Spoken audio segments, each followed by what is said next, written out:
Welcome to the Tech Egg. Don't get scrambled. Enjoy the video. In this video, I will show how to get a tax extension on Turbotax full guide.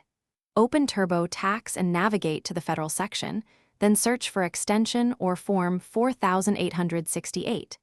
Enter your estimated tax liability and payment details if you owe, then choose e-file to submit the extension instantly.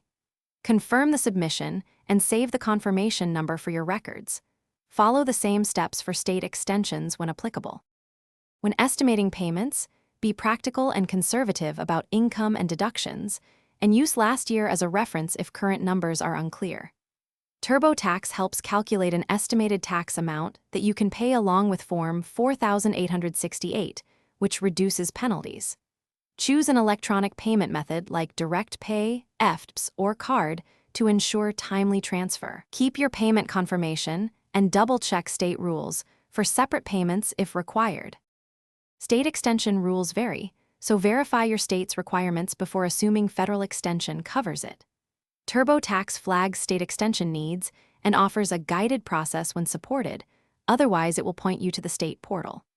If your state requires a separate form or payment, file that promptly to avoid penalties. Save any confirmations and receipts for both federal and state filings to make final tax filing smoother and more organized. Thanks for watching. Consider subscribing if I helped unscramble your problems.